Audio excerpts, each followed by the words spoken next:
Hello student, welcome back. आज का हमारा टॉपिक है स्ट्रिंग। इसकी डेफिनेशन देख लेते हैं। Collection of characters is called as string. Okay, तो रही बात कैरेक्टर होते क्या है, तो ऊपर हम उसकी भी डेफिनेशन देख लेते हैं। सिंगल अल्फाबेट, सिंगल डिजिट और single symbol including single inverted commas is called as character. जो सिंगल लेटर होते हैं, डिजिट होते हैं, सिंबल होते हैं, इन्हें क्या कहा जाता है? कैरेक्टर कहा जाता है। तो आप देख सकते हैं जो पर्पल कलर में दिख रहा है, ये सभी के सभी कैरेक्टर हैं। जब आपको प्रोग्रामिंग में ये चीजें यूज करनी पड़ती हैं तो आपको उससे सिंगल इन्वर्टेड कॉमा में लिखना पड़ता है। तो ऐसे वाले कैरेक्टर के कलेक्शन को ही क्या कहा जाता है? स्ट्रिंग कहा जाता है। तो स्ट्रिंग को कैसे रिप्रेजेंट करते हैं हमारे कंप्यूटर वर्ल्ड में? तो string is enclose in double inverted commas. जो हम प्रोग्राम्स वगैरह में आपको स्ट्रिंग असाइन करनी है, लिखनी है, तो आपको उसे डबल इन्वर्टेड कॉमा में लिखना पड़ता है। तो एग्जाम्पल की तरफ देख सकते हैं, मैंने हेलो लिखा है, कंप्यूटर साइंस लिखा है, इसके बाद 1 2 3 4 5 एक सिंगल लेटर भी लिखा है। सिंगल लेटर को भी आप इन्वर्टेड कॉमा में डालोगे डबल, तो वो स्ट्रिंग है, और सिंगल इन्वर्टेड कॉमा में रहेगा तो वो ऑफ कोर्स कैरेक्टर है। हेलो एक वर्ड है तो वो एक स्ट्रिंग बन गया है। यहाँ पे देख सकते हैं दो वर्ड है यहाँ पे और इन्वर्टेड कॉमा में लिखे गए हैं, तो एक्चुअली ये एक ही वैल्यू है, तो ये भी स्ट्रिंग है। और इधर भी आप देख सकते हैं 1 2 3 4 5 लिखा है, भले ही नंबर नजर आ रहा है बट इन्वर्टेड कॉमा में है, डबल इन्वर्टेड कॉमा में, इसलिए ये भी क्या है? स्ट्रिंग है। तो स्ट्रिंग हमारे कांस्टेंट होते हैं, जैसे हमारे नंबर कांस्टेंट होते हैं ना, कैरेक्टर कांस्टेंट होते हैं, वैसे भी स्ट्रिंग हमारा एक कांस्टेंट है। जो भी आपने चीज डबल इन्वर्टेड कॉमा में लिखी है उसे आपको ट्रीट करना है एक सिंगल वैल्यू, एक सिंगल कांस्टेंट है वो। ओके गाइस, तो दूसरे यहाँ पे भी आप देख सकते हैं मैंने स्ट्रिंग की डेफिनेशन लिखी है, तो यहाँ पे डेफिनेशन देख सकते हैं, the one dimensional array of data type character is called as string. क्या ऊपर और नीचे ये दोनों डेफिनेशन अलग अलग है? यस गाइस, थोड़ी सी अलग है। ऊपर हमने वैल्यूज के बारे में बताया है कि कौन से वैल्यूज को हम स्ट्रिंग बोलते हैं, और उसके बाद जो मैंने दूसरी स्ट्रिंग लिखी है यहाँ पे, ये स्टोरेज के बारे में है। यानी कि ये वैल्यू आपको स्टोर करनी है कंप्यूटर में, तो आपको एक वन डायमेंशनल अरे की जरूरत पड़ती है, जिसका डेटा टाइप क्या होना चाहिए? कैरेक्टर होना चाहिए, और उसी को हम क्या बोलेंगे? स्ट्रिंग बोलेंगे। ओके, जैसे डेमोन्स्ट्रेशन देखेंगे आपके कंसेप्ट क्लियर हो जाएंगे। तो देखो ऊपर ये जो मैंने रेड कलर में लिखा है, ये वैल्यूज हैं, इसे आपको कहीं ना कहीं पे अगर स्टोर करना है। अब तक हमने C++ में कभी भी स्ट्रिंग को कहीं पे स्टोर नहीं किया है, डायरेक्ट डिस्प्ले किया होगा, तो फर्स्ट टाइम हम इस टॉपिक में ऐसा करने वाले हैं कि स्ट्रिंग को हम स्टोर करके देखेंगे। तो वो जो स्टोरेज है जहां पे आपको उसको स्टोर करना है, वो एक वन डायमेंशनल अरे रहने वाला है। बस उस अरे का डेटा टाइप क्या होना चाहिए? कैरेक्टर होना चाहिए। बस एक एग्जांपल नहीं बताओ, आपको बताता हूं। जैसे 1 2 3 4 एक वैल्यू है, मुझे इसे कंप्यूटर में स्टोर करना है, तो मैं क्या करूंगा? इंटीजर नंबर नाम का वेरिएबल बनाऊंगा और उसमें ऐसी वैल्यू स्टोर करूंगा। जैसे नंबर स्टोर करने के लिए एक वेरिएबल की जरूरत पड़ती है ना, वैसे स्ट्रिंग स्टोर करने के लिए आपको एक अरे की जरूरत पड़ने वाली है। तो बढ़ते हैं डेमोन्स्ट्रेशन की तरफ। हम आगे जनरल स्ट्रक्चर के ऊपर, और देखो मैंने इंटीजर NUM लिखा, तो एक सिंगल वेरिएबल है ये, इसमें कितनी वैल्यू स्टोर हो सकती है? एक ही वैल्यू स्टोर हो सकती है। जैसे ही मैंने यहाँ पे 5 लिखा, तो इसमें कितनी वैल्यू स्टोर हो सकती है? 5 वैल्यू स्टोर हो सकती है। उसे बताने के लिए आप कैसे करते हैं? ऐसा एक सेट बनाते हैं और उसमें आप कुछ भी रैंडम ऐसे 5 इंटीजर नंबर लिख सकते हैं। ये एक इंटीजर अरे हो गया। वैसे रियल अरे कैसे बनाता है? मैंने एक फ्लोट लिखा, मैंने AVG नाम का वेरिएबल लिया है। ओके, और देखो अब इतना ही होता तो उसमें एक ही वैल्यू स्टोर होती, बट जैसे ही मैं ये सेमीकोलन हटा दूं, यहाँ पे 10 लिखूं, तो बताओ इसमें कितनी वैल्यू स्टोर हो सकती है? 10 यहाँ पे फ्लोटिंग वैल्यू स्टोर हो सकती है। आप चाहे तो कम भी स्टोर कर सकते हैं, बट मैक्सिमम इसमें कितनी वैल्यू स्टोर होंगी? 10 वैल्यू स्टोर हो सकती है। अब देखो वैसे ही अगर मैं कैरेक्टर लिखूं और कोई भी एक वर्ड लिखूं, मैंने यहाँ पे मतलब वेरिएबल का नाम लिखा है कैरेक्टर STR, तो इसमें कितने कैरेक्टर स्टोर हो पाएंगे? एक वेरिएबल में एक ही वैल्यू स्टोर हो सकती है ना, लाइक दैट। देखो मैंने यहाँ पे एक वैल्यू स्टोर की है, तो इसमें मैंने क्या स्टोर किया है? H स्टोर किया है। जैसे एक नॉर्मल वेरिएबल होता है इंटीजर, देन उसको हम कन्वर्ट करके बना देते हैं अरे, तो वैसे ही यहाँ पे एक सिंगल वेरिएबल है जिसमें मैंने एक वैल्यू स्टोर की है, तो मैंने डबल इन्वर्टेड कॉमा में Q लिखा है। देखो गाइज, जब हम प्रोग्रामिंग में जब हम ऐसे कैरेक्टर या स्ट्रिंग बताते हैं, तो आपको ऐसे इन्वर्टेड कॉमा में ही लिखना पड़ता है, तभी उसे रिकॉग्नाइज किया जाएगा ना वो कैरेक्टर है करके। अगर मैं इन्वर्टेड कॉमा नहीं लिखूं तो ये तो एक वेरिएबल बन जाएगा और कंप्यूटर कंफ्यूज हो जाएगा ना ये क्या है करके। तो श्योर होने के लिए आपको यहाँ पे इन्वर्टेड कॉमा रखना है। तो एक कैरेक्टर नाम का डेटा टाइप वाला वेरिएबल एक ही कैरेक्टर स्टोर कर सकता है, बट अगर ऐसा मैं डायमेंशन बनाऊं और यहाँ पे अगर मैं 50 लिखूं, देन व्हाट, तो पता है यहाँ पे क्या हो गया, 50 लोकेशन का स्टोरेज बन गया और उसमें आप क्या स्टोर कर सकते हैं, मैक्सिमम 50 कैरेक्टर स्टोर कर सकते हैं। मतलब एक जगह पे आप 50 कैरेक्टर स्टोर कर सकते हैं, मतलब कलेक्शन ही हो गया ना। तो ये जो चीज मैंने यहाँ पे लिखी है इसी को बोलते हैं डिक्लेरेशन ऑफ स्ट्रिंग। और इसे अरे क्यों कहा गया है वन डायमेंशनल, देखो मैंने एक ही साइज बताई है, एक ही डायमेंशन है, ओके, और कैरेक्टर लिखा है। तो जिस अरे का डेटा टाइप कैरेक्टर होता है उसी को हम क्या बोलते हैं, स्ट्रिंग बोलते हैं। तो अब रही बात इसमें वैल्यू कैसे असाइन करना है, जैसे मैंने ऊपर आपको 2 एग्जाम्पल बताया ना, उसी एग्जाम्पल का आप यहाँ पे यूज कर सकते हैं। तो मैंने h लिखा सपोज, उसके बाद मुझे यहाँ पे एक वर्ड लिखना है, HE लिखा है, उसके बाद मैं कॉमा देते जा रहा हूं, कॉमा देते देते मैंने यहाँ पे एक वर्ड ही लिखा है, एक्चुअली आप देख सकते हैं मैंने हेलो वर्ड लिखा है। हेलो वर्ड में टोटल कितने कैरेक्टर आप देख सकते हैं ना, 1 2 3 4 5। तो आप बोलेंगे सर यहाँ पे मैंने 5 क्यों नहीं लिखा, आप 5 भी लिख सकते हैं, बट हमने लिमिट बताई है कि 50 तक कैरेक्टर लिखो, कम लिखे तो कोई आपको थोड़ी कुछ बोलने वाला है, कंप्यूटर 50 तक सपोर्ट कर सकता है। ऐसा ही हमारा छोटा सा डिक्लेरेशन है। हम एक्चुअली ऐसा नहीं करने वाले हैं, मैं आपको डीप में बता रहा हूं कि एक्चुअली डेटा कैसे स्टोर होता है, प्रोग्रामिंग करते समय इसका हमें काम आएगा, तो आपको इसको अच्छे से समझना है। तो अब क्या करते हैं, इसे आपको अगर प्रिंट करना है तो आपको तो पता ही है अरे को प्रिंट करना है, 1 डायमेंशनल अरे है तो आपको एक फॉर लूप की जरूरत पड़ती है। तो आई की वैल्यू 0, आई लेस देन जहां तक आपको लेके जाना है, मैं ऊपर की बात करता हूं 5, अरे की बात कर रहा हूं इंटीजर, और आई प्लस प्लस। अगर मुझे वो नंबर प्रिंट करना है, कौन सा, वो जो पहला वाला अरे है ना वहां पे, तो मैंने यहाँ पे आई लिख दिया। तो आप देख सकते हैं इसको मैं जैसे ही यहाँ पे रन करूं तो आप देख सकते हैं पांचों के पांचों नंबर प्रिंट हो गए। आपको एक ही नंबर लग रहा होगा क्योंकि मैंने यहाँ पे क्या नहीं दी है, स्पेस नहीं दी है, तो यहाँ नहीं गाइस यहाँ पे, और मैंने यहाँ पे अब स्पेस दी है तो आप देख सकते हैं 7 6 7 8 9 4 यहाँ पे प्रिंट हुआ है। अगर यहाँ पे मैं एवीजी लिख दूं तो वहां पे तो टोटल 3 नंबर है गाइस, तो आप देख सकते हैं मैंने 5 नंबर प्रिंट कर रहा हूं मैं, तो बाकी के उसने 0 0 कंसिडर कर लेता है वो, पर आप पहले 3 नंबर तो आराम से देख सकते हैं। ओके, आपने अगर यहाँ पे 3 लिखा तो 3 यहाँ पे आ जाएगा। देखो वैसे ही आप स्ट्रिंग को भी प्रिंट कर सकते हैं। मैंने यहाँ पे str लिखा, ओके, वही वेरिएबल का नाम है हमारे अरे के, तो आप देख सकते हैं कंप्यूटर के स्क्रीन के ऊपर क्या प्रिंट हुआ है, हेलो प्रिंट हुआ है। बट स्पेस क्यों आई है, क्योंकि आपने स्पेस दी है। एक्चुअली स्पेस नहीं होती हमारी स्ट्रिंग में, तो आप मत दो ना, तो आपको नहीं क्या ऐसा लगेगा कि एक वर्ड यहाँ पे क्या हुआ है, स्टोर हुआ है। मैंने हेलो ये नाम की जो स्ट्रिंग है उसको मैंने सच में कहीं तो भी स्टोर किया है। बस प्रिंट होते समय गाइस इन्वर्टेड कॉमा नहीं रहते हैं, प्रोग्रामिंग में यूज करते समय ही आपको इन्वर्टेड कॉमा या सिंगल इन्वर्टेड कॉमा आपको यहाँ पे देने पड़ते हैं। तो एक्चुअली इससे होता क्या है मैं आपको वो बता दूं पहले कि ऐसा करने से होता क्या है। तो एक डायग्राम बनाई है मैंने, अब डायग्राम में देख सकते हैं कि मैंने एक अरे बनाया है अच्छे से, ओके, और देखो यहाँ पे HELLO जो लिखा है ना, देखो ये यहाँ पे स्टोर है। पहला H हमारे 0 नंबर के ऊपर स्टोर है, देन E हमारा 1 नंबर के ऊपर स्टोर है। तो इन्हें क्या बोलते हैं गाइस, आपको पता है इन्हें क्या कहा जाता है, इन्हें कहा जाता है इंडेक्स नंबर। अच्छे से ऑब्जर्व करो, मैंने यहाँ पे 5 लेटर लिखे थे, तो बराबर 5 लेटर 5 लोकेशन के ऊपर स्टोर हो गए, और इस लोकेशन का नाम ही क्या है, पूरा का पूरा str है। तो जैसे ये नंबर स्टोर होते थे, जैसे ये नंबर स्टोर हो सकते थे, वैसे ये कैरेक्टर स्टोर होते हैं, तो ऐसे यहाँ पे होता है। बस एक बात यहाँ पे आपको थोड़ी सी अलग सी है यहाँ पे,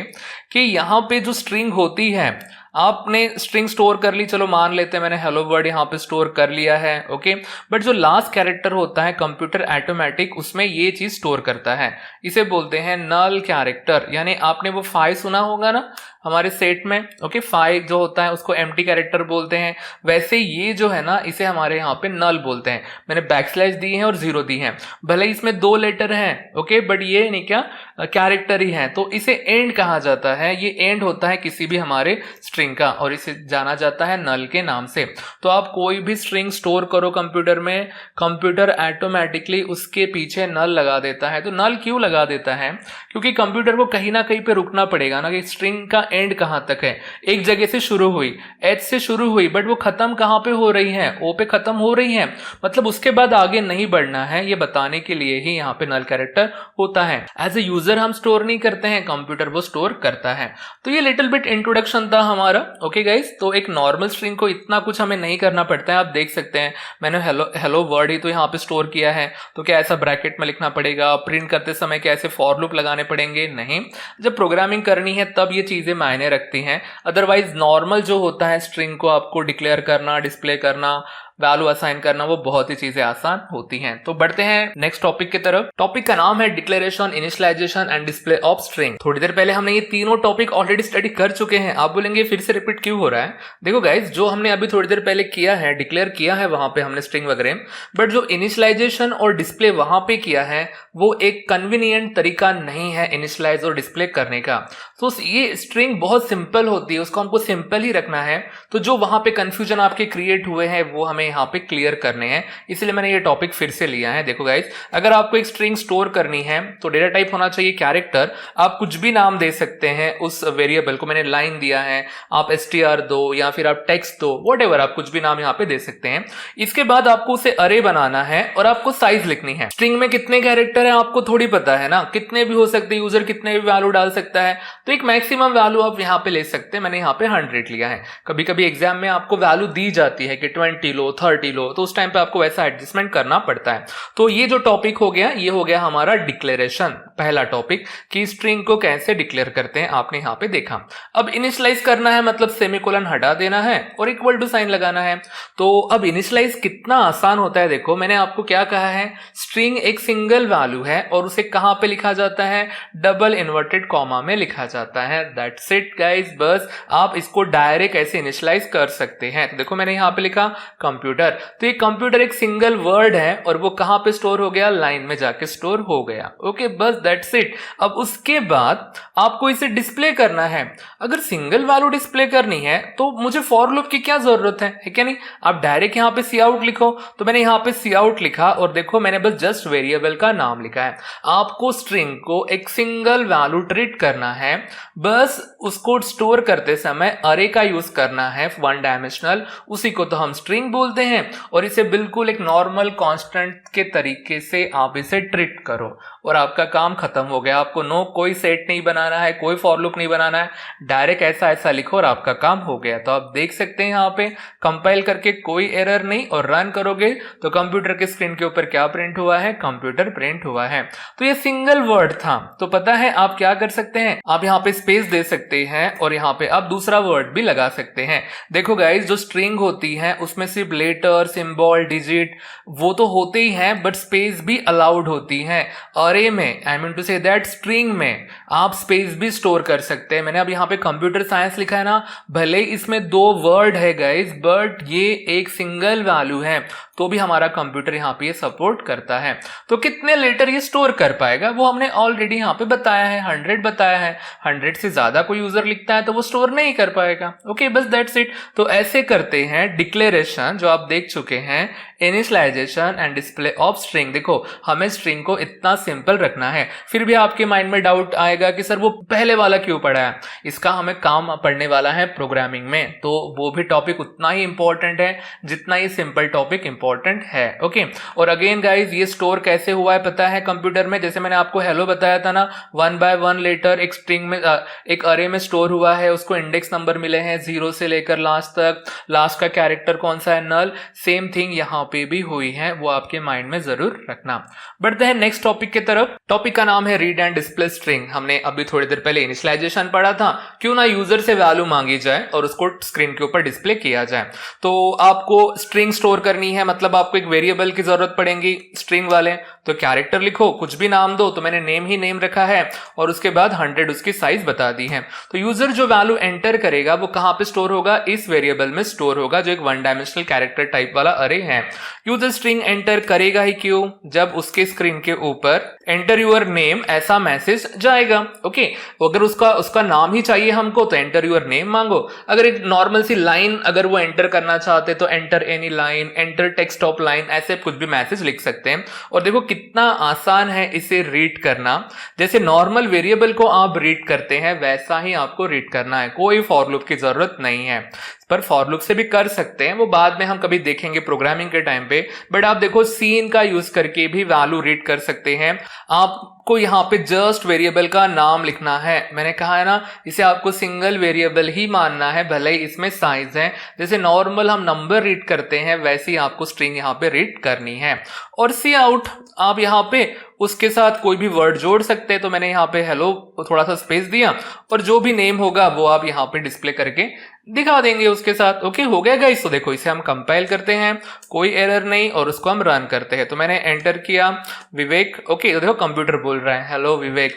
तो हेलो क्यों आया है? क्योंकि ऐसा हमने प्रोग्रामिंग में लिखा है। तो देखो जहां पे जो मैंने स्ट्रिंग एंटर की है वो सच में वहां पे स्टोर हुई है और उसकी वैल्यू यहाँ पे डिस्प्ले हुई है। डिस्प्ले तो हमने करने पहले ही सीखा है। ओके, तो ये देखो नॉर्मल सा एक सिंगल वर्ड अगर आपको रीड करना है, सिंगल वर्ड की बात कर रहा हूं मैं गाइस स्ट्रिंग में, तो आप ये स्ट्रक्चर यूज कर सकते हैं। बट व्हाट इफ अगर मैं यहां पे ऐसा लिखूं, तो मैसेज में चेंजेस करूं तो एंटर योर फुल नेम, ऐसा मैंने लिखा है यहाँ पे, और अब मैंने यहाँ पे रन किया। आप देख सकते हैं मैंने फिर से वही नाम रखा है यहाँ पे और अभी डाला है मैंने उसका सरनेम विवेक जैन, ऐसा करके मैंने यहाँ पे लिखा।